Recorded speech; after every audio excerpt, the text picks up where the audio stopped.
네, 특집 토론 담뱃값 인상과 서민 증세 논란 시작하겠습니다. 앞서 제가 전화번호를 잘못 고지해드렸네요. 서울 지역 전화 02하시고요. 2061에 8584번부터 8587번까지입니다. 2061에 8584번부터 8587번까지. 자, 청취자 여러분의 의견도 토론에 적극 반영하도록 하죠. 자, 여야의 토론자 소개해드리겠습니다. 먼저 새누리당에서는 보건복지 소속이십니다. 김현숙 의원 나오셨어요. 어서 오십시오. 안녕하세요. 네, 새정치민주연합에서는 기재위 소속이시죠. 홍정학 의원 어서 오십시오. 네, 안녕하세요. 먼저 담뱃값 인상부터 얘기하고 주민세 또 자동차세 얘기는 뒤에 조금 따로 떼겠습니다. 정부에서는 또 여당에서는 국민 건강을 위해서 흡연율을 떨어뜨리기 위한 조치다. 그리고 야당에서는 이건 지나친 서민 증세이다. 이라고 지금 맞서고 계신데 김현숙 의원 어떻게 보세요? 우선 현재 우리나라 성인 남성 흡연율이 44.7% 정도고요. 이 부분을 이제 2020년까지 29%까지 줄이기 위해서는 가격을 좀 올리는 것이 필요하다라고 이제 발표를 했습니다. 근데 이번에 보건복지부의 발표를 보면 이제 가격을 2,000원 인상하는 것뿐만 아니라 비가격 정책이라고 해서요. 금연을 위해서 담뱃값에다가 광고를 넣는 부분이라든가 사진까지 넣는다는 거죠. 소매점에서 이제 광고를 할 수 없는 그런 부분들이 같이 이제 일종의 콤비네이션으로 금연 정책으로 들어간다고 말씀드릴 수가 있고 새누리당의 입장에서는 이번에 이제 2,500원에서 이제 물론 고가 저가 담배가 다른 게 있지만 2,500원에서 이제 2,000원을 더 올려서 4,500원으로 한다라는 것에 대해서는 새누리당에서 좀 검토를 해볼 필요가 있다라는 게 저희의 이제 일단은 생각입니다. 조금 과하다 이건가요? 그러니까 이것이 과연 이제 금연을 가장 적정하게 하는 물론 전문가의 의견을 많이 듣고 복지부가 만들긴 했는데 이 부분에 대해서 다양한 측면에서 새누리당은 좀 검토를 해보겠다. 다만 지금 현재 10년 이상 묶여 있었던 담배 가격이 좀 인상되는 것이 흡연율을 줄이고 국민 건강을 좀 담보하는 것에 도움이 될 것이라는 부분에서 찬성은 하지만 원칙적으로 찬성한다. 그다음에 이제 2004년 이후에 한 번도 오르지 않았는데 물가 상승만 해보면 매년 1,000원은 올라야 합니다. 최소한 물가 상승만 반응해도. 그래서 이제 그 정도여서 2,000원 정도에 대해서 적정성에 대한 검토는 좀 필요하다라는 게 이제 정책위에서 이제 나오는 알겠습니다. 얘기고요. 예. 그다음에 이제 한꺼번에 많이 올리는 게 사실은 이제 좀 도움은 되죠. 흡연율 떨어뜨리는 데는 도움이 되고 그렇지만 또 이제 부담이 있는 부분은 있어서 고민 중이다. 그런 부분은 있고요. 알겠습니다. 그 정도 하고요. 네. 홍정학 의원. 네, 지금 박근혜 정부가 매년 지금 한 20조 원 정도 재정 적자를 내고 있습니다. 재정이 파탄 지경에 이르렀고요. 이 원인은 이미 이명박 정부에서 부자 감세로 인해서 한 100조 원의 재정 적자를 냈고요. 따라서 박근혜 정부에서도 지금 100조 원 이상 재정 적자가 날 거라고 예상이 되고 있습니다. 그렇게 재정 적자가 난 것을 지금 서민에 대해서 세금을 걷어서 그거를 메꾸려고 하는 의도다. 저희는 이렇게 보고 있고요. 왜냐하면 그동안 저희가 부자 감세 때문에 재정적자가 그렇게 나니까 그럼 부자 감세를 원상 회복을 해야 될 거 아니겠냐. 지금 돈 버는 사람들은 거대한 재벌 그다음에 부자들만 돈을 벌고 있는데 그 사람들은 지원을 해주고 그리고 서민들에게 지금 돈을 걷는다면 이 결국 서민들에게 돈을 쥐어짜서 부자들을 지원하는 격인데 이건 있을 수 없는 일이다. 만약에 정말 정부가 얘기하는 대로 건강을 생각을 했다고 한다면 그럼 지난 2년 동안 이 정부 들어와서 금연을 위해서 무엇을 했는가. 아무것도 한 것이 없거든요.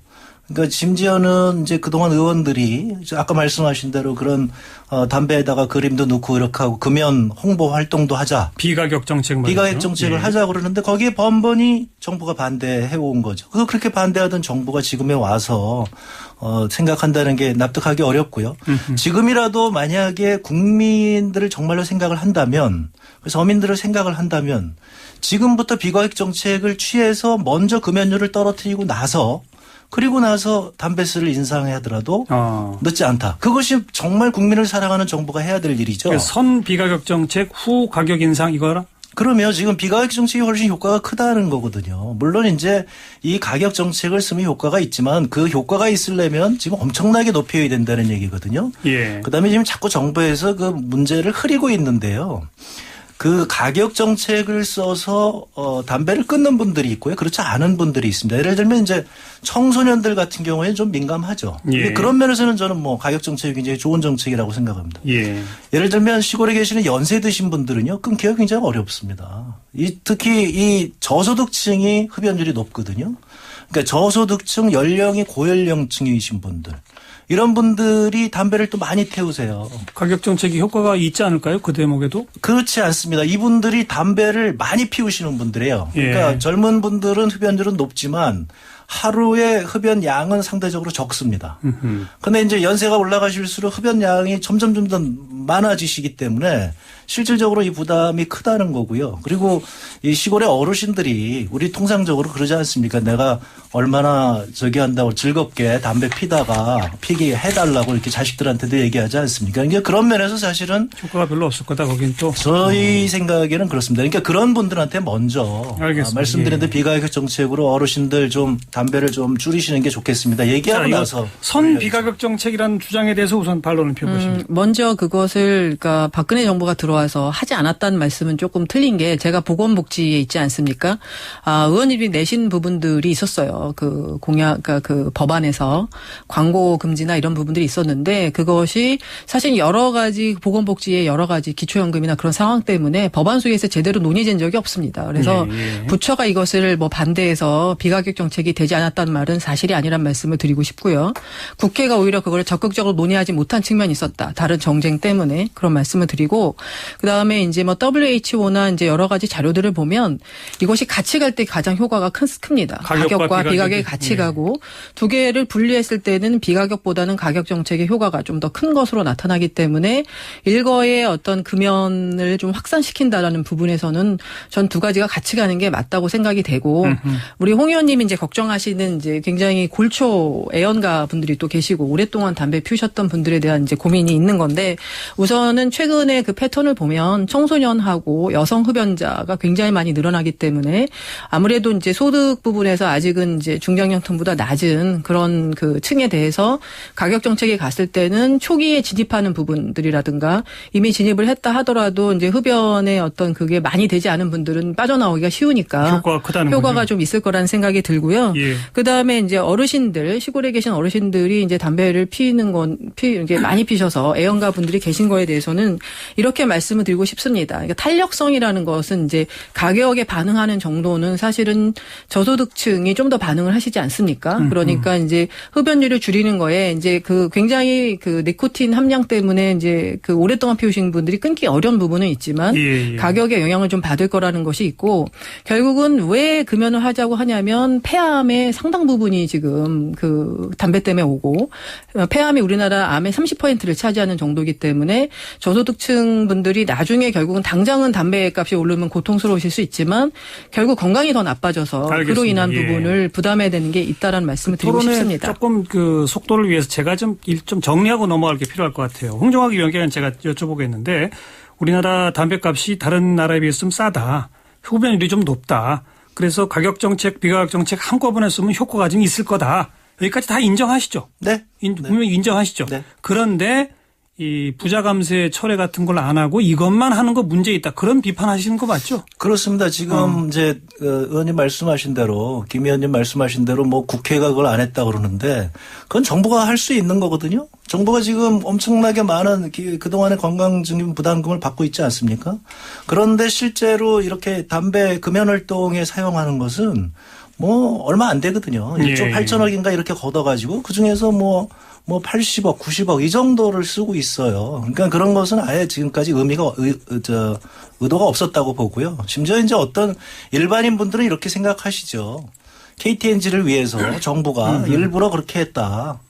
그 가격도 안 올리고 그러니까 그래야 이제 이 담배 회사가 먹고 사니까. 예. 그런 의심이 있다는 말씀을 드리고요.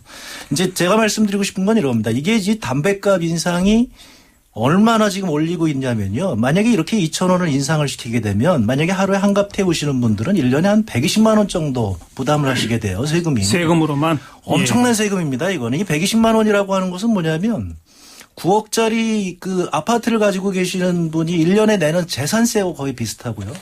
연봉으로 따지면 4,500만 원에서는 5천만 원 이 소득이 있는 분들이 예. 내는 세금 액수하고 똑같은 것을 이 저소득층 분들에게 요구를 하는 거라고요. 알겠습니다. 이거는 정말 대단한. 자, 김현석 의원한테도 마찬가지로 지금 홍종학 의원이 인정했습니다. 흡연율 높다.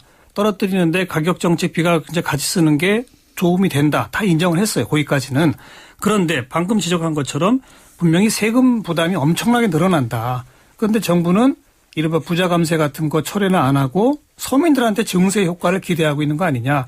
자, 김현숙 의원. 분명히 증세 효과가 있는 거 인정하시죠? 그러니까 이 부분을 저희는 이제 다른 세금들도 있으니까 여러 가지가 붙으니까 이제 세금이 증가하는 건 맞는데요.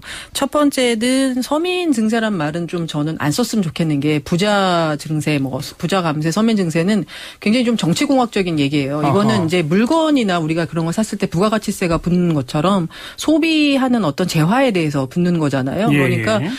소득에 역진적이다고 얘기할 수는 있죠. 간접세니까. 그렇죠. 역진적이긴 하지만 이것이 서민만 내는 것은 아니고. 알겠습니다. 어쨌든 그런 부분에서 소득 역진적인 간접세 세수가 늘어나는 건 인정하시죠? 예. 그렇지만 네. 이제 이 부분은 이제 제가 말씀드린 것처럼 실제로 어떤 거냐면은 그러니까 그 폐암과 이런 걸로 인해서 건강보험에 들어가는 재원하고 이걸 비교해 보면은 사실은 건강보험 재원이 훨씬 더 많이 든다라는 거죠. 그래서 예. 이것을 흡연율을 줄여서 그 부분에서 생기는 그런 부분들을 결국은 건강보험 같은데 지금까지 써왔던 부분이 있는 거고 또한 이제 저소득층 분들이 지금 당장에 이제 조금 주머니 사정이 어려우신 분들한테는 어려운 부분은 있습니다만, 그러니까 이렇게 두 가지로 생각하시면 될 것 같습니다. 첫 번째는 그분들이 이제 나중에 나이 드셔서 이제 편찮으시거나 이렇게 됐을 때 담배를 계속 피운다고 생각했을 때 예. 그런 부분에서는 지금 저희가 건보에서 커버리지가 높지만 100%는 아니거든요. 그러면 이제 자부담이 있습니다. 지금 의료비에서. 근데 그 알겠습니다. 부분을 낮춰주는 게 하나랑 그 다음에 이제 지금까지 그 건강증진 부담금을 이제 정부가 좀 이렇게 금연 사업에만 많이 못 쓴 건 저도 인정을 하는데 예. 이번에 이것은 단단히 고쳐져야 된다고 생각을 합니다. 고치겠다 그래서 이거고? 저소득층의 어떤 금연 그다음에 여러 가지 금연 치료제를 알겠습니다. 위한 부분에 예. 정확하게 쓰이는 것은 결국 보건복지에서 해야 될 일이라고 생각을 당장 합니다. 세금 부담은 늘어나지만 장기적으로는 건강보험료 좀 줄어들 수 있고 자기 치료비, 의료비 줄어들 수 있다. 그런 논리시네요. 그렇죠. 그러니까 자, 단기적으로 홍영란 하고 받아보죠. 중장기적으로 보셔야 될 것 네, 같습니다. 거기에 모순이 있는 거죠. 지금 얘기하시는 이런 것 정책들을 지금부터 하겠다 그러는데 왜 여태까지 안 하셨어요? 그러니까 목적이 그것이 아니라고 하는 것이 그것이 드러나는 것이고요. 바로 담배세 인상 얘기한 그 다음날 주민세 인상 다 발표하셨잖아요. 그리고 나서 또 담배세의 지금 중요한 것은 지금까지 없던 국세를 거기다 부과하겠다는 거예요. 개별 소비세. 개별 소비세라고 하는 국세를 부과하겠다는 거예요. 그러니까 그동안 그 전에 이 원래 주민세, 재산세 이런 걸 하면서 지방 재정을 위해서 담배세는 지방세로 한다. 이것이 예. 지금 합의가 된 사항인데 예. 갑자기 지금 중앙정부 재원이 모자르니까 국세를 새로 신설한다는 것이거든요. 그렇죠. 이것이 저는 정말 정부가 뭐라 그럴까요? 이렇게 국민을 기만하는 거죠. 이게 재정이 아니라고 국민 건강을 위해서 한다 그러는데 건강을 위해서 하면 지방세 원래 목적으로 늘려야지 왜 갑자기 국세로 하겠습니까? 또 건강증진 부담금을 아예 더 대폭 올리든지. 대폭 올리고 그런 방법이 있는데. 저희 말씀대로 예. 그러니까 아까 말씀드린 이제 선호가 잘못됐고요. 지금 말씀하신 대로 그런 비가격 정책 그다음에 건강 증진 부담금에서 이런 금연 활동을 하는 것을 먼저 대폭 늘려놓고 그리고 나서 줄이고 나서 담배세를 올린다고 한다면 국민들이 믿겠죠. 자, 개별 소비세 부분은 좀 답변하셔야 될 것 같아요. 예, 두 가지 다 답변을 드리겠습니다. 지금 사실 속이고 있는 거 아니란 말씀에서 그동안 비가격 정책을 못한 건 제가 말씀드렸지만 그게 법이 다 바뀌어야 되는 거예요. 광고를 어떻게 해야 된다든가 그건 아니죠. 아니면 홍보를 정부에서 할 수 있는 게 충분히 있죠. 제 얘기를 좀 끝까지 들어주셨으면 할 수 있는 거 좋겠습니다. 있잖아요. 그렇게 두 개를 잠깐만요. 그렇게 그래서 전부 다 그렇게 실제로 얘기하시면 안 지금까지 정부가 이것을 안 하고 손 놓고 있었다는 말씀은 사실이 아니고 국회에서 법을 통과해서 해야 되는 부분들에서 사실은 그것이 좀 활발하게 되지 않은 부분은 있었고. 예, 그 얘기는 아까 하셨고요. 그 얘기를 했고요. 예. 그다음에 이제 개별 소비세에 대해서도 이제 그렇게 말씀을 하시지만 제가 말씀드릴 것은 첫 번째는 지금 아까 서민 증세라는 제가 사실은 쓰지 말아야 된다고 하는 표현까지 쓰셨어요. 담배에 대해서. 근데 그것은 이제 소득의 역진적이라고 제가 말을 했는데 예. 종량세이기 때문에 특히 더 소득의 역진적인 거거든요. 근데 개별 소비세가 요번에 들어오면서 그게 종가세, 그러니까 가격에 비례해서 77%를 붙이는 거죠. 출고가에 대해서. 그렇습니다. 그렇게 되면은 소득 역진성은 상당히 좀 개선할 수 있는 게 첫 번째고요. 그다음에 두 번째는 이 부분이 고소득층에게 그 탄력성이나 이런 걸 봤을 때 훨씬 더 세부담이 많습니다. 제가 하나만 말씀드리면 개별 소비세 594원을 요번에 부과하겠다는 게 정부 아닙니다. 물론 기재에 계신 홍정환 의원님이나 다른 의원님들의 생각에 따라서 이것이 어떻게 마지막에 정해질지 모르지만 예. 소득 1분위 가장 어려우신 분들은 1,548억 원의 세부담이 되고 이것이 10분위가 되면 2,788억 원이 됩니다. 왜냐하면 탄력성의 차이가 있고 담배 피우는 흡연율에 어떤 변화가 있기 때문에 그래서 이것은 고소득층에게 상대적인 부담이 굉장히 많이 간다는 말씀을 드릴 수가 있고요. 왜 다 지방세로 하지 않느냐는 말씀은 또 두 가지를 드리겠습니다. 첫 번째 요번에 과세하는 거의 40%는 지방교부세와 지방교육재정 교부금으로 이전되기 때문에 예. 소비세 새로 들어오는 개별 소비세의 6대 4로 분할된다는 말씀을 드리고 싶고요. 두 번째는 우리가 환경오염 같은 거에 붙는 환경세가 있어요. 교통에너지 뭐 환경세 알고 계실 거예요. 예. 그런 거 다 국세입니다. 왜냐하면 외부 불경제, 그러니까 다른 사람에게 좋지 않은 환경을 미치는 거는 대부분 이제 그 범위가 국제적이지 않기 때문에 알겠습니다. 국세로 가는 부분이 있어서 개별 소비세라는 국세가 도입됐다고 생각합니다. 그거 답변하시고 이제 그 주민세, 자동차세까지 좀 언급을 이어가 주시고요. 한 말씀만 듣고 좀 다른 분들 의견 듣겠습니다. 일단 아까 말씀하신 대로 정부가 국회에서 법을 갖추지 않고서 금연 활동을 할 수 없다고 는 사실이 아니지 않습니까? 자, 그 공방은 이제 그만하시고. 제가 예. 그렇게 말씀드린 적 얘기하시면 안 되고요. 없고요. 그러니까 네. 하여튼 정부가 그렇게 얘기를 했다는 거고요. 지금 가장 중요한 것은 정부가 지금 국민을 기반하는 것 중에 하나는 엄청난 재정 적자가 나는 것을 지금 메꿀 방법이 없다는 것을 얘기를 안 하고 계시잖아요. 그것에 대해서 그것을 이제 재벌들이라든가 부자들, 부자 감세를 했던 것을 다시 원상복귀하면 되는 거고요. 거기에서 지금 가장 중요한 것은 뭐냐면 최경환 장관이 인정을 하셨잖아요. 부자 감세를 할 때 대기업들이 투자를 좀 늘리고 부자들이 좀 그 소비를 늘릴 거라고 예상을 했는데 그렇지 않았다. 그렇다고 한다면 그걸 인정하셨으면 그건 뭐 인정한 것만 해도 저희는 감사한데 예. 그러면 원상복귀를 해야 되는데 지금 거긴 성역이에요. 오늘 김무성 대표께서 또 얘기하셨잖아요. 그 지금 이제 재벌의 사내유보금 과세에 대해서 그걸 받아들일 수 없다. 바로 이렇게 재벌에 대한 과세는 완전히 그 성역으로 만들어 놓고 작년도에 400만 명에 달하는 근로소득자들에게 세금을 올렸죠. 그 지금 금년도는 더 이상 세금을 올릴 게 없으니까 지금 찾다. 그러니까 작년도에는 보면 인치세, 그런 소득세, 그다음에 심지어는 폐지 할머니한테 붙이는 세금 이런 것들 붙였단 말이죠. 예. 그러니까 지금 또 찾다 보니까 이번에는 담배세, 주민세, 이런 뭐 자동차세 이런 것들을 지금 늘리게 되는 것이죠. 그러니까 이제 국민들의 입장에서 보면 저기는 성역이고 지금 이쪽에서 지금 어디를 뜯을까 이런 것만 생각하는 것 같은 정부의 모습이라는 것이 안타깝다는 얘기고요. 자, 김현숙 의원. 저도 좀 부자 감세 부분 왜 얘기를 좀 할게요. 예, 그러니까 지금 그 최경환 부총리 팀이 갖고 있는 아이디어는 저희 새누리당도 지지하는데요. 경제 활성화를 통하면 이제 경제가 활성화되면 이제 세수가 증가되잖아요. 그러니까 개별 주체들, 경제 주체들의 그 여러 가지 소득 활동이라든가 기업 활동이 이제 좋아지면 사실은 이제 여러 가지 세수가 거치는 거기 때문에 예. 경제 활성화를 통해서 그 세수를 좀 증가시킨 게 맞다라는 게 일단의 얘기고 그다음에 자꾸 이제 홍종학 의원님이 많이 말씀하시는 게 법인세하고 이제 오늘은 얘기 안 하셨지만 소득세 이제 가장 최상위층에 대한 말씀을 하시는데 그렇죠. 현재 그 소득세를 보면은 상위 1%가 전체 세액의 45.6%를 내고 있어요. 알고 계시죠? 왜냐하면은 면세자가 굉장히 많잖아요, 대한민국에. 그래서 그런 부분을 봤을 때 과연 이 부분을 더 높일 수 있는 부분이 있는지 다른 나라랑 그 분포를 보면 그런 게 하나 있고요. 그다음에 법인세에 대해서도 계속 이제 그 뭐 낮춘 부분에 대해서 얘기를 하시지만 법인세 세율에 대해서도 좀 비교를 해볼 필요가 있고 비과세 감면을 계속 이제 줄여가려고 하고 있기 때문에 실효세율 차원에서 본다면은 또 다른 각도에서 보실 수 있기 때문에 너무 단순하게 법인세나 소득세나 사실은 부가가치세는 중요한 세수예요. 3대 세수인데 그 부분에 대해서 먼저 움직이는 것이 아니라 일단은 경제 활성화를 통해서 소득세나 법인세가 많이 걷게 하는 거고요. 주민세나 자동차세 같은 거를 뭐 이렇게 뜯어내는 것처럼 말씀하시는 건 좀 제가 보기에는 너무 좀 전잠치 않은 표현이라는 생각이 드는 게 좀 이따 말씀드리겠지만 20년 동안 그게 그대로 묶여왔었어요. 동결돼 왔었던 것이다. 사실은 현실화하고 비정상을 좀 정상화하려는 그런 부분 중에 하나고 지방 재원이 부족한 건 사실이니까 또 지방자치단체의 의도도 있고요. 자, 오늘 이제 토론의 내용은 다 일단 등장을 했습니다. 그래서 이 양쪽의 전문가분들 한 분씩 전화로 좀 먼저 연결해서 의견 듣고 또 계속 토론 이어갑니다. 바로 이 법인세 그리고 고소득자의 소득세 먼저 올리는 게 필요한 것인지 또 그것은 문제가 더 큰 것인지 먼저 참여연대 쪽 이야기 듣고 그다음 전경련 쪽 이야기 듣겠습니다. 참여연대 조세재정개혁센터 실행위원을 맡고 계신 조수진 변호사를 연결합니다. 조수진 변호사 나와 계시죠? 예, 안녕하세요. 참여연대 실행위원 조수진 변호사입니다. 지금 담배값 인상, 그다음에 지방세 그리고 주민세 인상 우선 기본 입장 어떠신지 짧게만 좀 얘기해 주시면.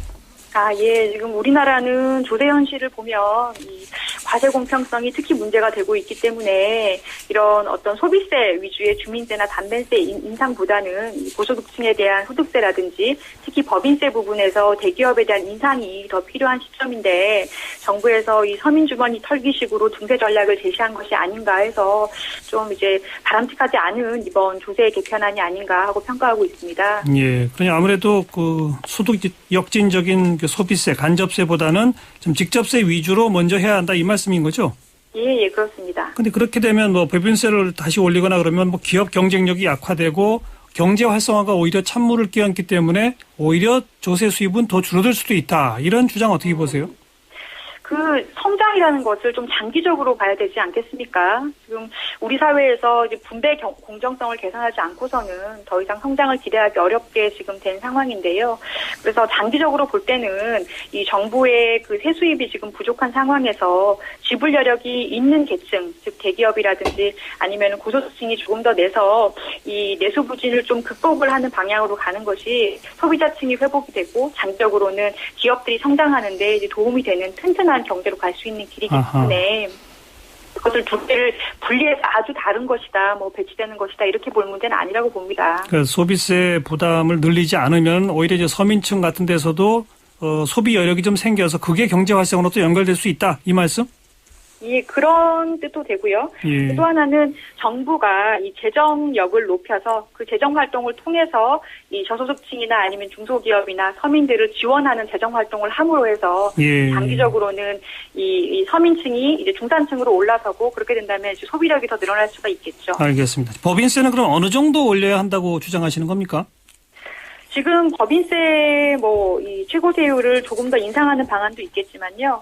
저희가 주장하는 것은 만약에 세율의 직접적인 인상이 어렵다면 일단 이 대기업의 비과세 감면부터 정비를 좀 해야 된다라고 주장을 합니다. 예. 특히 그 2012년 기준으로 지금 삼성전자의 경우에 실효세율이 16.3%, 또 현대차는 15.8%에 불과하거든요. 예. 원래는 명목세율은 22%지 않습니까? 예. 그래서 각종 이 비과세 감면이나 이런 문제가 좀 실질적으로 이 대기업들이 굉장히 세금을 적게 내는데 이제 활용이 되고 있고 해서 예. 이 법인세 감면부터 이제 확실하게 좀 축소를 하고 정비를 해야 되는 게 아닌가 이렇게 주장합니다. 정부도 비과세 감면은 축소하겠다고는 하는데 그 정도 속도 갖고는 안 된다 이 말씀이군요. 그렇죠. 특단의 조치가 좀 필요한 것이 아닌가 싶습니다. 네. 소득세 부분에서는 그 최고소득 구간 하나 신설 이런 정도의 아니십니까? 어떤 겁니까? 예, 저희도 그 최고구간 신설하는 것에 찬성을 하고요. 그리고 이제 소득 양극화로 인해서 이제 고소득층의 소득이 많이 집중돼 있지 않습니까? 예. 그래서 최고 세율을 신설을 해서 그 좀 세율을 좀 더 이제 지불 여력이 있는 분들이 조금 더 내는 식으로 과세 공평성을 좀 개선해야 되지 않나 싶습니다. 네, 고맙습니다. 여기까지 듣죠. 참여연대 조세재정개혁센터 실행위원 조수진 변호사였고요. 자, 다음은 전국경제인연합회 금융조세팀장입니다. 홍성일 팀장 나와 계시죠? 네, 홍성일입니다. 예, 그 서민 증세 하지 말고 법인세부터 좀 올려라. 올리는 거 어렵다면 비과세 감면이라도 특단의 대책으로 줄여라. 이런 주장 어떻게 보세요? 예, 기업들 입장에서는 명목세율, 법인세 명목세율은 지금 그대로 있지만 사실상 그 기업들이 느끼는 법인세 부담은 계속 증가해 왔습니다. 그러니까 뭐 최저한세율 같은 거 정한용 앵커님도 아실 텐데. 예. 불과 2, 3년 사이에 3%포인트가 올랐거든요. 예. 그리고 작년에도 여러 가지 대기업들을 대상으로 했던 비과세 감면 조치들이 정비가 되어 오고 있습니다. 예. 올해는 또 지방세 쪽에서도 법인지방소득세 공제감면 제도가 완전히 폐지가 돼가지고 그것만으로도 1조 이상 기업들 부담이 늘어나고 있고요. 예. 2014년 세법 개정안에서도 그 외국 납부세 공제를 축소하고 고용창출 투자세 또 그 내용을 줄임으로 인해서 기업들한테 부담이 늘어나고 있고 올해는 또 새롭게 기업 소득 환류세제라는 것들이 신설이 돼서 사실상 법인세 명목세율은 그대로 있지만 기업들이 느끼는 체감 그 법인세 부담은 계속적으로 증가하고 있다 이런 말씀 드리고 싶습니다. 이미 증가를 피부로 느끼고 계시다. 이런 데다가 더 올리면은 어떤 부작용이 예상되는 거예요? 기본적으로 사실상 증세가 일어나고 있고 그 법인세를 못 올리는 게 사실은 이제 우리 기업들의 기업 실적이 좀 좋아지고 그에 걸맞아가지고 경제 성장이 됨으로써 이렇게 세수가 확대되는 그런 효과가 있어야 되거든요. 예. 근데 요새 같은데 보면은 그 외국을 보면 OECD 30개국 중에서 최근에 법인세율을 올린 국가는 한 8개 나라에 불과하고요. 예. 나머지 국가들은 그 법인세를 유지하거나 오히려 인하를 하고 있습니다. 예. 잘 아시다시피 영국이나 일본, 미국 같은 경우에도 높은 법인세율 때문에 기업의 경쟁력이 약화된다고 해가지고 내리는 추세에 있거든요. 예. 저희가 법인세 인상을 논의한다는 건 그건 좀 반대 방향으로 가는 것 같고요. 예. 지금 법인세율을 올리자고 하시는 분들도 최종적인 목적은 세수를 확보하자는 거 아니겠습니까? 그렇죠. 네, 세수를 늘리기 위해서도 저희는 먼저 그 법인세 인하 같은 걸 통해서 세계 시장에서 글로벌 기업들하고 경쟁하고 있는 우리 기업들의 경쟁력을 좀 높이는 게 필요하고요. 두 번째로는 국내에서 규제 완화나 이런 것들을 통해서 기업이 투자 여건을 좀 개선시켜 줌으로써 예. 실적을 높이고 경제 성장을 도모함으로써 자연스럽게 세수가 증가할 수 있는 그런 선순환 구조로 가야 된다고 보고요. 앞에 조수진 변호사님이 단기적으로 보지 말고 장기적으로 보자고 하셨는데 그렇습니다. 예. 법인세율을 올리면 단기적으로 법인세수가 좀 증대할 수는 있을 겁니다. 예. 근데 그게 지속 가능하지 않다는 거거든요. 기업이 경쟁력 떨어지기 때문에. 그렇죠. 예, 1, 2년은 세율 증가한 것보다는 조금 적게 법인세수가 증가하겠지만 장기적으로는 그거는 그 법인세수를 낮추는 효과가 있을 겁니다. 예. 오히려 세율을 낮춰가지고 기업들이 조금 더 왕성하게 투자하고 좋은 투자처를 찾을 수 있도록 도와주는 게 알겠습니다. 확보 측면에서 좋을 거다. 이런. 이 법인세도 근데 사실 이득이 있어야 내는 거 아니겠습니까? 그것도 그렇죠. 이득의 규모가 이제 그 작은 기업들은 큰 부담도 사실 안 되는데 예. 이득의 규모가 큰 우리나라 대기업들이 사실은 얼마든지 법인세를 더 낼 여력이 있음에도 불구하고 그냥 엄살을 떨고 있는 거다. 이런 논리 분명히 있습니다. 어떻게 보세요? 예, 올해 작년까지 기업 실적들이 그 대기업들을 대상으로 해서 좀 많이 좋았는데요. 올해 그 상반기 실적을 보면은 100대 기업, 상장사 100대 기업 중에서도 영업이익이 거의 8.8% 줄었습니다. 예. 30대 기업 중에서도 그 영업이익이 한 5% 정도 줄었고요. 잘 아시다시피 삼성전자도 영업이익이나 매출액이 상당폭 줄어가고 있거든요. 예. 단기적으로 이렇게 볼 게 아니라 좀 더 장기적으로 기업들이 경쟁력을 높일 수 있는 방향으로 해줘야 기업들의 실적이 좋아지고 그것이 세수로 연결될 수 있다 이렇게 말씀드리고 있습니다. 알겠습니다. 여기까지 듣죠. 고맙습니다. 네네. 전국경제인연합회 정경련 홍성일 금융조세팀장 의견 들어봤고요. 자, 전문가들 의견까지 들었습니다. 청취자 여러분 어떻게 생각하십니까? 복지재원 마련을 위해서 증세가 필요하다고 보느냐? 그렇지만 지금 서민 증세 위주로 가는 거 문제 있다. 부자 증세가 먼저 필요하다. 이렇게 보느냐? 여러분의 의견 좀 다양하게 주시길 바라고요. 지금 이 자리에는 새누리당 김현숙 의원 또 새정치민주연합 홍정학 의원 나와 계십니다. 방금 참여연대와 정경련 양쪽의 입장 들었는데 한 말씀씩 코멘트 하시겠어요? 홍정학 의원부터. 네. 지금 정경련 분이 얘기하시는 것은 최경환 장관께서 이미 그것이 사실이 아니라고 밝힌 거죠. 그렇게 감세를 해줬더니 투자는 늘지 않고 그 돈을 내부에만 쌓아놓고 있더라. 그것이 그다음에 이제 지금 기업 간의 양극화가 벌어지고 있기 때문에 그 감세를 해준 것이 그 거대 재벌들, 그래도만 도움이 되었지. 그 일반 기업들의 경우에 경쟁력에 큰 도움이 되지 않았다.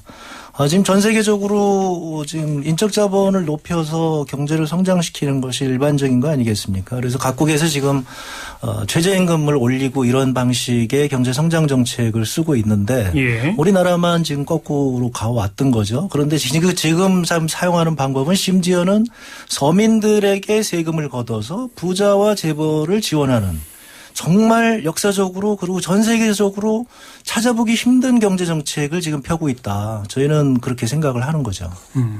김현숙 의원은요? 예, 저는 좀 다르게 말씀을 드려야 될 것 같은데 두 분 다 말씀 코멘트를 하면 참여연대 조수진 변호사님 말씀 잘 들었고요.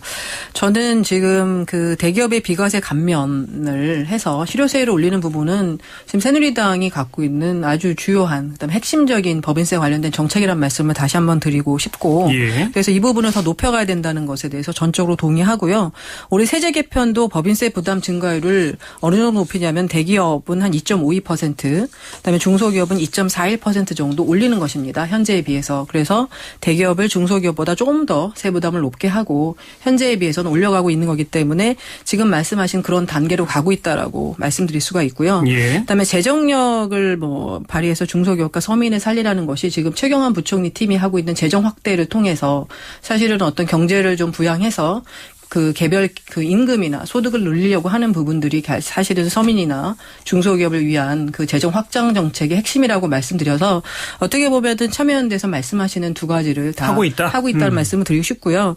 정경련의 그 홍성일 선생님이 말씀하신 걸로 최저 한세율 인상 3%포인트 된 거 맞고요. 법인 지방소득세 공제 감면도 맞아서 사실은 쉽지 않고 우리 홍정화 의원님이 이제 우리가 전문 용어로 트리클 다운이라고 얘기하는 거. 그러니까 법인세를 줄여줬을 때 그것이 과연 내부에만 있지 않고 바깥으로 다 환류가 되느냐. 예. 그 부분이 조금 부족했다고 생각이 돼서 최경환 부총리 팀의 세제 개편에서 임금으로 줘라 그것을. 사내유보고 과세 그런 등등. 부분들에 대해서 얘기 나오는 것들이 사실은. 김무성 대표가 또 오늘 반대했지 않습니까? 그 부분은 저희가 좀 더 논의를 해봐야 되는데요. 아직 당에서 정책위에서 그 부분에 대해서 전면화돼서 논의된 건 없고 오늘 축사를 어디 얘기하시면서 한마디 제가 하신 거로는 들었습니다. 근데 그게 이제 이미 있는 배당소득에 대해서 그러는 건 아니고 새롭게 생기는 배당소득에 대해서 임금으로 좀 바깥으로 여력 있으면 내보내라는 부분이 있어서요. 이 부분은 새누리당에서 충분히 검토할 계획입니다. 지금 그 수정을 하나 해야 되겠는데요. 예. 김현석 의원님은 뭐 개혁적이시니까 그런 생각을 갖고 계신지 모르지만 조세 소위에서 논의한 걸 보면 지금 다 기록에 남아 있습니다. 재벌의 비과세 감면을 줄이자고 하는 것이 저희가 법으로 냈고 그것을 계속 주장하면 그것을 끝까지 성역으로 반대하는 정당이 새누리당입니다. 그리고 정부가 반대하고 있고요. 이것은 조세 소위 회의록에 그대로 남아 있습니다. 김현숙 의원님 개인적으로는 그런 생각을 갖고 있는지 모르지만 지금 재벌을 그렇게 성역화하고 부자들의 비과세 감면을 줄이지 못하는 것은 새누리당과 정부가 맡고 있기 때문입니다. 저희는 그거 바꾸자 그러면 제가 법을 냈어요. 재벌은 더 이상 지원할 대상이 아니니까 재벌의 비과세 감면을 지금 당장 중단하자.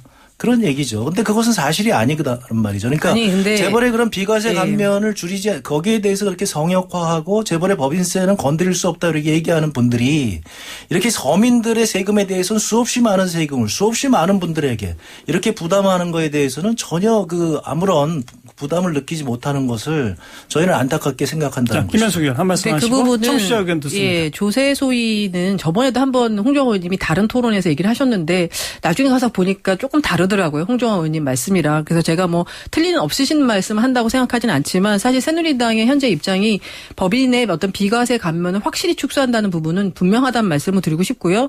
올해 세제 개편에서 법인세 부담 증가율을 제가 아까 대기업하고 중소기업 말씀드렸잖아요. 이 부분이 사실은 새누리당과 박근혜 정부가 갖고 있는 기조이기 때문에 말씀하신 부분은 좀 지나치게 말씀하시는 게 아닌가 싶습니다. 자, 이제 청취자분들 의견 듣겠습니다. 2061의 8584번부터 8587번까지 의견 받고 있고요. 먼저 8585번부터 연결해 봅니다. 여보세요? 네, 여보세요? 예, 자기소개해 주시면. 인하대학교 재학 중인 학생입니다. 그래요? 자, 어떤 의견 갖고 계세요? 일단은 담배 세금에 관련된 건데 예. 지금 새누리당 의원님께서 국민의 금연을 위해서 담배 세금 올렸다 이렇게 말씀하셨는데 예. 오늘 경제학 강의를 듣는 중에 교수님께서 하셨던 말씀으로는 4,500원이라는 가격은 세금을 가장 효과적으로 거두기 위한 가격이기 때문에 단순히 국민의 건강을 위해서라고 포장하는 거는 그렇게 좋지 않다는 생각을 해서 그런 거에 대해서 의견을 좀 여쭙고 싶었고요. 예. 그리고 현재 국가 재정이 계속 감소되기 부족하다는 의견 때문에 세금을 거두는 거에 다른 거로 인해서 세금을 거두는 거는 어느 정도 이해는 하지만 저희 나라는 유럽과 같이 복지 시스템이 잘 구성되어 있지 않기 때문에 그 돈이 좀 더 제대로 쓰였으면 하는 바람입니다. 네. 그러니까 증세는 필요하다고 보시는 거죠? 네, 증세는 충분히 그러니까 재정이 부족하다면은 필요한 거긴 한데 좀 더 그러니까 제대로 쓰였으면 한다는 겁니다. 그렇게 거두어진 세금을 복지 쪽에 잘 써달라 이 말씀이고. 네. 자, 다음 전화입니다. 8586번 여보세요. 여보세요? 예, 자기소개해 주시면. 애청자라고 말씀드리겠어요? 예, 좋습니다. 의견 주세요. 예, 근데 우선은 지금 토론을 들으니까 몇 가지만 말씀을 하시는 것 같아요. 예. 그러니까 왜 하는지 좀 정확하게 좀 정말로 세수가 부족한 건지 뭐 이런 것들에 대해서 좀 있어야 될 것 같고요. 그다음에 아까 말씀하셨는데 국민 건강을 증진을 위해서 뭐 세수를 담배세를 인상한다. 이건 정말 말도 안 되는 소리를 가지고 국민들을 우롱한다고 생각되고요. 제가 회사 직장에 제가 담배를 피진 않지만 다들 그렇게 생각을 하고 있어요. 담배를 정말 끊게 하고 싶으면 10,000원으로 해라. 왜 적당한 선에서 타협을 해놓고 이거 국민 건강 증진이라고 하냐. 이거 정말 국민들을 무슨 바보로 취급을 하는 것 같아요. 일단 그렇게 말씀드리고 예. 그리고 사실 지금 정부도 그렇고 지난 정부에서 잘못된 정책들로 인해서 정말 엉뚱하게 세금이 많이 겹치는 경우가 많아요. 특히 뭐 4대강이라든지 예. 아니면 뭐 엉뚱하게 이런 자원개발이라든지 이런 걸로 인해서 국민들 세금이 정말 제가 월급쟁이지만 그런 것들이 계속 그런 강바닥에 그냥 쏟아지거나 이런 것들이 있는데 예. 잘못된 정책이 있었으면은 그거를 반성하고 그거를 아예 없애든지 아니면 뭔가 개선을 해서 알겠습니다. 거기에 돈이 들어가지 않게 해야 되는데 왜 일반 서민들한테 다 그냥 불특정 다수한테 세금을 알겠습니다. 거두는지 잘 모르겠습니다. 한 가지만 여쭤볼게요. 그 건강 생각해서 정말 담배 끊게 하려면 아예 10,000원으로 하지 왜 적당한 선에서 타협하느냐라고 말씀하셨지 않습니까? 네네. 맞습니다. 근데 그럼 10,000원으로 하게 되면 사실은 세금을 더 많이 걷게 되는 건데 그건 어떻게 보세요? 근데 지금 주위에 담배 피시는 분들 얘기를 많이 들어보면 예. 4,500원으로 하게 되면 핀다 이거예요. 아, 거의 그래서 핀다. 그래서 세금이 거의 다 더 거친다. 네, 그리고 거의 다 전자담배라든지 음흠. 그런 걸로 하고 보조 담배도 피고 거의 그러니까는 이건 건강을 생각하는 게 아니고 담배 소비를 더 중진시키는 효과를 역효과를 가져오게 됩니다. 그러니까 10,000원으로 하면 담배 소비가 대폭 줄어서 세수도 오히려 줄 거다 이렇게 보시는 거죠? 그렇죠. 지금 보면 알겠습니다. 사람들이 알겠습니다. 예, 예, 여기까지 듣고요. 다음 전화입니다. 8587번 여보세요. 예, 수원에 사는 40살 김상훈이라고 합니다. 예, 고맙습니다. 의견 주세요.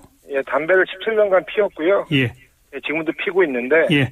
4,500원이 되면 끊어볼까 생각 중입니다. 예, 예. 네, 제가 지금 애매하기 때문에 아까 먼저 말씀하셨던 분처럼 한 10,000원 정도를 올렸으면 예. 예, 확실하게 끊을 수 있을 것 같아서 예. 예, 그렇게 하기를 일단 먼저 희망을 하고요. 예, 예. 이렇게 증세, 간접세를 올리고 직접세를 올리고 증세하는 거 나라 재정이 너무 어려우니까 예. 올릴 수 있다라고 예. 저는 봅니다. 예, 예. 근데 지난번에 대선 때 증세는 없다라는 게 공약이었습니다. 예, 예. 그죠? 지하 경제를 양성화해서 그걸 갖고 하지 증세는 없다라고 대놓고 토론회에서 얘기를 했습니다. 예. 근데 그게 불과 2년도 지나지 않은 상황에서 조금씩 나오고 있습니다. 예. 근데 이건 나라 재정이 어려우니까 어쩔 수 없다는 생각은 들고요. 예. 정말 이렇게 증세가 필요하다고 하면 국민들한테 동의를 먼저 구해야 되는데 그냥 대놓고 동의를 구하는 수순이 절차가 예. 너무 잘못됐다라고 생각이 듭니다. 그러니까 솔직히 절차를 인정하고 먼저 구하고 예.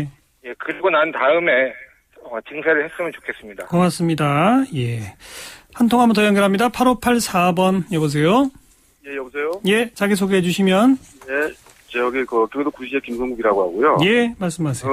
요번에 이거는 그냥 한마디로 대표적인 서민 증세입니다. 예. 건강 증진이란 말은 쎄빠른 거짓말이고요. 예. 지난해 세수가 목표치 한 9조 원이 덜 거쳤다라고 하죠. 그리고 또 아마 올해는 또 불안하기도 마찬가지고 또 결국 이제 비탄력 시장인 담배값 인상을 해가지고 부족한 세수분을 이제 메꾸려는 것밖에 안 보이고요. 예. 과거 우리가 2004년도에 담배값 아마 500원을 인상했던 기억이 날 거예요. 그렇습니다. 당시 이제 40%가 금연하겠다고 했으나 실제 효과는 인상 뒤에 한 10% 정도 발생이 됐고 그다음에 시간이 지나서 다시 피우신 분들 그다음에 새로운 흡연 인구를 해가지고 거의 효과는 미미했었어요. 예. 이번에는 이제 32%또 금연하겠다고 발표가 나왔지만 예. 나중에 이제 결과를 보면 알겠지만 거의 그렇게 미미할 겁니다. 또 그리고 저희가 대표적인 서민 증세라고 하는 부분은 예. 현재 이제 문화재 관련들은 자동차세 그것도 사실 어떻게 보면 만만한 서민들에 대해서 이제 부담을 지는 거고요. 예. 예. 윤석 의원이 대기 평균 보유금에 산업 보유금에 대해서 과세를 않겠다고 얘기를 했고 예. 왜 있는 자들한테 쩔쩔매고 왜 서민들만 증세를 하겠다는 건지 저는 이해가 안 가고요. 예. 최영원 부총리도 대통령 지지율에 소폭 하락하니까 더 이상 증세는 없다라고 그런 식으로 어떤 국민을 우롱하는 그런 정치인들은 제발 좀 한 게 없었으면 좋겠어요. 알겠습니다. 네, 여기까지 말씀 듣죠. 자, 청취자분들의 의견 들어봤는데 한 가지 좀 재미있는 제가 일부러 질문까지 했던 4,500원 정도 올리는 거는 담배 소비를 오히려 많이 안 줄여갖고 세수 확보하기 위한 거라고 보인다. 10,000원쯤 올려야 담배 소비가 확 줄고 그 때문에 세수도 오히려 주는 거 아니냐. 그걸 걱정해서 정부는 10,000원씩 이렇게 올리는 거 안 하는 거 아니냐. 이런 독특한 주장이 있었는데 어떻게 생각하세요? 저도 이제 탄력성 계산을 조세호건 있을 때 많이 했었는데요. 담배를 직접 한 적은 없지만 이 제화는 가격 비탄력적이에요. 그래서 10,000원이 되면요. 그러니까 이를 중심으로 해서 제 전문적인 얘기는 좀 생략하고 10,000원으로 올리면 세수는 더 증가합니다. 더 늘어나요? 예, 확실히 늘어납니다. 이것은. 소비가 줄더라도? 예, 소비가 줄어도 소비가 물론 4,500원일 때보다는 줄지만 가격 인상 효과가 훨씬 크기 때문에 세수가 훨씬 더 많이 늘고 복지부 안에 이 부분이 얼마까지 세수를 갖고 오는지도 다 있는데 아까 제가 29%대까지 떨어뜨리는 것을 목표로 해서 그게 OECD의 이제 기준을 좀 보고 하는 거거든요. 예. 그래서 4,500원을 잡았는데 이제 지금 애청자 여러분께 말씀드리지만 2,000원에 대해서는 새누리당 안에서 검토한다라고 분명히 말씀드렸습니다. 예. 홍 의원 혹시 여기 대목에 대해서 언급하실 게 있으세요? 아니요, 그거는 지금 아까 정치자분이 얘기하신 것처럼 그리고 이미 연구원에서 지금 발표가 됐잖아요. 정부에서 얘기 나오고 언론에서 다 보도된 것처럼 4,500원이 세수를 극대화하는 것이다. 지금 탄력성을 얘기하시는데 저희가 보니까 대개 그냥 가격에 대해서 1,000원당 대개 몇 퍼센트 일정 비율로 이렇게 줄어들더라고요. 그러니까 대개 그렇게 소비가 줄고 소비가 주는 게 되게 일정할 때 그때 세수가 극대화되는 데가 있거든요. 그것이 지금 4,500원이라는 얘기고요. 바로 그런 것들이 이미 언론에 보도가 됐는데 또 그것을 부정하고 이러니까 국민에 대한 자꾸 이제 국민들이 신뢰가 떨어지는 거고. 아까 정치자께서 중요한 얘기를 하셨어요. 대통령께서 분명히 얘기하셨단 말이죠. 증세 없는 복지를 하겠다. 예. 그리고 만약에 증세를 하게 된다면 대타협위원회를 만들어서 사회적 합의기구를 만들어서 거기서 합의한 대로 증세를 하겠다. 이런 얘기거든요. 그런데 지금 결과는 복지 공약도 다 지금 헛공약이 돼버려가지고요. 지금 말 바꾸기 하셨죠. 그러니까 지금 국민들이 보기에는 증세 없는 복지라고 얘기했는데 지금 와보니까 복지 없는 증세구나. 그 증세도 서민들만 타격으로 해서 무차별적으로 지금 폭격을 가하고 있다. 이렇게 생각을 하고 있고요. 그러니까 어르신들도 보면 어르신들 지난번에 기초연금 이렇게 100% 공약했다가 지금 70%로 줄었는데. 네, 알겠습니다. 얘기가 좀 확대되니까요. 아니요. 그걸로 해가지고 이제 줬다 뺏는 복지였잖아요. 예. 그러니까 요번에 또 마찬가지로 담배 피는 어르신들한테 줬다 뺏는 복지. 이런 게 된다는 것이죠. 그러니까 좀 아까 청취자분들 한 두 분이 증세 현실적으로 필요하다, 인정한다는 의견을 주셨잖아요. 근데 그런 분들 가운데서도 근데 그렇다면 솔직하게 이거 증세라고 하고 국민의 이해와 동의를 구하는 절차를 밟는 게 좋겠다. 이런 의견 어떻게 생각하세요, 김현수? 그러니까 일단 지금 얘기하는 이제 담배나 아니면 이제 지방세 부분의 개편 부분은 저는 이것이 본격적인 증세라고 정의하기엔 좀 어렵다라는 게 제 입장이고요.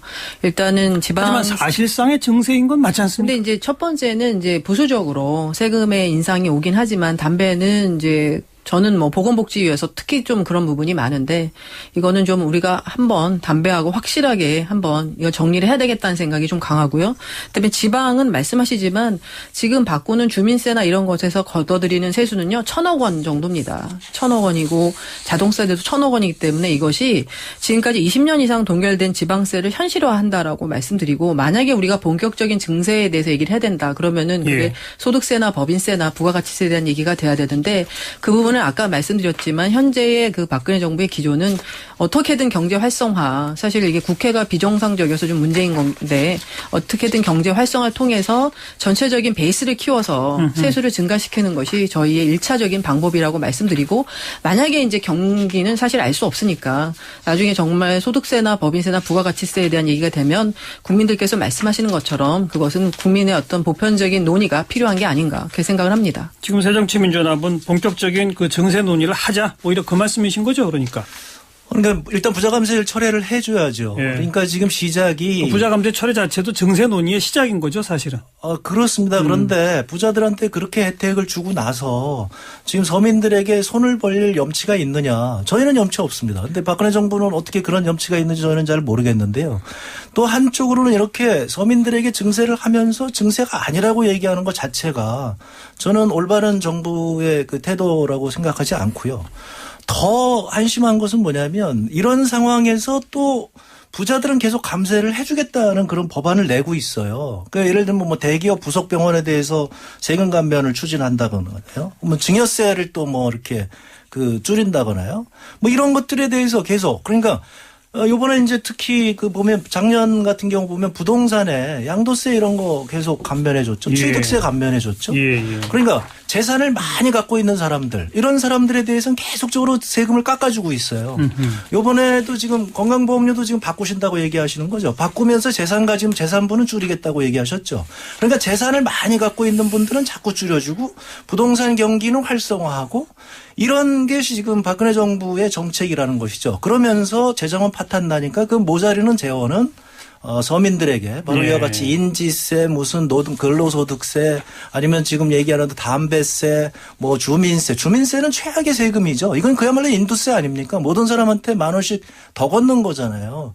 그러면 부자들은 아무런 부담이 안 되는 것이죠. 하지만 그 10,000원이 정말 안타까운 그 서민들의 입장에서는 이게 엄청난 세금인데 그것을 아무 서스럼 없이 1,000억밖에 안 되니까 이건 문제가 없다. 이것이 이제 이런 정부의 태도가 저는 국민들로 하여금 조세 저항을 불러온다는 것이죠. 그러니까 자꾸 이걸 부자하고 서민을 편가르게 하는 게 제가 보기에는 새정치민주연합의 그 칼라신 것 같아요. 제가 참 안타까운데 어떤 세금은 이제 간접세이고 어떤 세금은 직접세입니다. 직접세는 분명히 누진적으로 하고 있는 부분이 있고 아까 소득세 부분이 1%가 얼마나 부담하는지 거의 50% 가까이 부담한다는 말씀도 드렸고요. 상위 1%가요. 예. 새로운 어떤 지금 이런 제도들은 아까 양도세, 취득세 이런 것도 결국 주택 경기 활성화가 부자를 위한 거라고 또 이렇게 편가르기를 하시는 건데 지금 서민들 중에서 겨우 집 하나 마련하셨는데 집값이 떨어져서 얼마나 고통스럽게 계신 분들이 얼마나 많은지 아십니까? 그분들에게 결국은 주택 시장을 활성화해서 집을 팔아서 나올 수 있도록 해주거나 아니면 다양한 어떤 그런 그 대출을 해주는 부분에서 조금 더 탄력성을 주고 좀 더 건전한 은행권 대출로 옮길 수 있도록 도와주고 전반적으로 주택 경기를 활성화하는 것이 왜 부자를 위한 정책이라고 그렇게 편가르게 하시는지 저는 그런 부분에 대해서 가끔은 굉장히 이제 좀 장벽을 느낍니다. 저는 절대 부자를 위해서 일하고 싶어 하지도 않고 새누리당이 그러한 어떤 정당이라고 생각하시는 것도 저는 좀 안타까운 것이 이것은 편가르기에서 될 것이 아니라 경제가 다 같이 어떻게 좋아져서 그 안에서의 어떤 그 경기의 어떤 불씨를 살려내고 그 다음에 그 부분에서 분배에 문제가 있으면 결국 정부가 다양한 형태로 소득 재분배를 하는 것이고 그 다음에 또 하나는 기업 소득 환류 세제 같은 부분들이 결국은 성장의 그 온기가 골고루 가기 위해서 제도적으로 잘 안 되는 부분들은 정부가 개입하는 거거든요. 이것을 조금 더 큰 시각에서 좀 보고 같이 좀 그야말로 머리를 맞대고 얘기할 수 있는 상대가 필요한 거지. 이것은 부자, 이것은 서민. 둘 다 경제학자인데 우리는 그렇게 세금에 대해서 저는 배워본 적은 없는 것 같습니다. 아니 그러니까 그런 것을 좀 명확히 얘기를 하시자고요. 그러니까 뭐냐면 우리가 2012년도 대선 때 여야가 다 합의한 거 아니겠습니까? 지금 양극화가 굉장히 심각하니까 경제민주화를 하자. 그래서 경제민주화 공약으로 해서 당선되지 않으셨습니까? 여기 경제민주화 얘기하고 나서 6개월 만에 경제민주화 다 됐다. 지금 경제민주화 다 됐다고 생각하시는 그 국민들이 있습니까? 그런데 끝냈다는 거 아니에요. 그다음에 그러면 경제를 어떻게 살릴 것이냐. 창조경제 하신다고 그랬어요. 그 창조경제 한다고 1년 지났는데 아무런 성과도 없죠. 지금 1년 반, 2년 가까이 되는데 이 정부는 아무런 성과가 없는 겁니다. 정부가 그렇게 얘기를 하면서 국민들을 구분을 하지 않는다고 얘기를 하시지만 실질적으로 보니까 성역 1%만을 위하는 정책들을 계속 펴오고 있다는 것이죠. 그러고 나서 지금에 와서 경제를 살릴 방안이 지금 없는 거죠. 재정은 파탄나고. 그랬더니 지금 부동산 경기를 활성화시켜서 경제를 살리겠다고 하는데 지금 이 세계화 시대 이렇게 기술이 발전한 시대에 부동산을 살려서 경제를 살린다고 하는 것을 어느 국민이 지금 받아들이겠습니까? 이것은 정말 부동산 살리다가 잃어버린 10년, 20년을 가져온 일본처럼 될 것이다. 한국 경제가 이렇게 위태로운데 그것에 대해서 지금 서민들한테 세금 걷어서 부동산 경기 부양하겠다. 이것을 납득하겠냐 이런 잠깐만요. 거죠. 자, 박근혜 정부 경제정책 전반에 대해서 논평을 하셨으니까 김현숙 의원도 그 대목에 한 2분 정도 쓰시고요. 그다음 이제 마무리 발언으로 가면 되겠습니다. 네. 그 경제 활성화가 사실은 굉장히 필요합니다. 제가 아까도 말씀드렸지만 근데 지금 경제 활성화 필요한 민생 법안이 국회에서 잠자고 있습니다. 그 부분에 대한 책임이 과연 누구한테 있는지 저는 어느 한쪽을 비난하고 싶진 않지만 사실은 국회가 국민의 삶을 보듬고 그다음에 민생을 살펴보는 경제 활성화와 관련된 민생 법안을 잠재우고 있는 지금 장본인입니다. 그래서 저희가 그것에 대해서 누구를 공격할 수 있는 그런 처지인지에 대해서 다시 한번 국민들께서 생각하실 거라고 생각이 들고요. 그다음에 상위 1%가 전체 세액의 45.6%를 부담하고 있습니다. 소득세로 봤을 때. 그래서 이것을 부자 1%만을 위한 나라라고 말씀하시는 것의 근거는 저는 아무것도 없다고 생각이 되고요.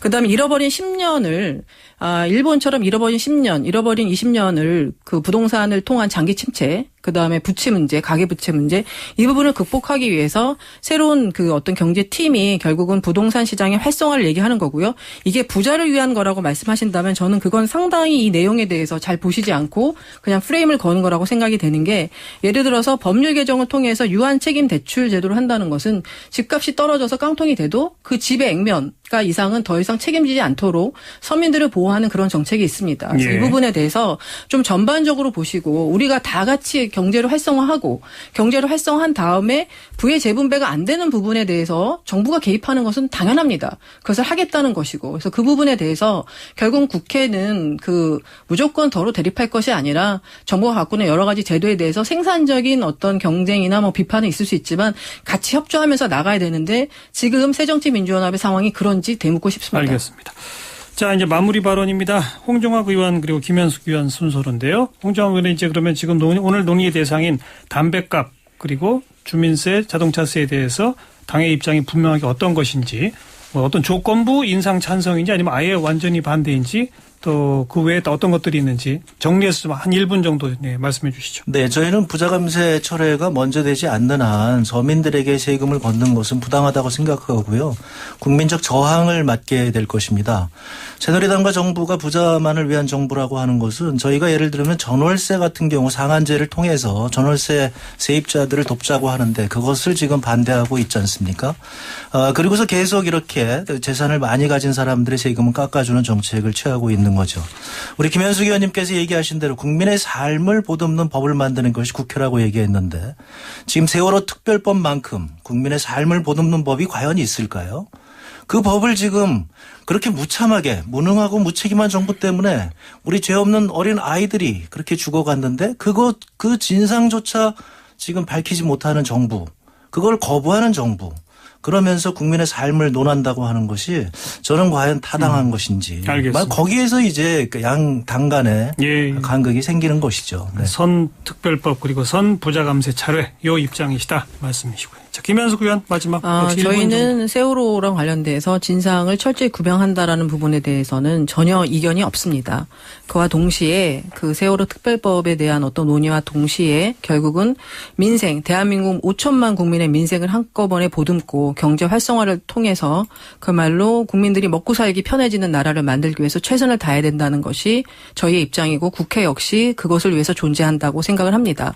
이번에 나온 그 어떤 그 경기 9.1 부동산 대책도 결국은 주택시장의 활력을 회복하고 서민의 주거 안정을 그러니까 좀 더 안정을 가져오기 위해서 시작된 부분이고요.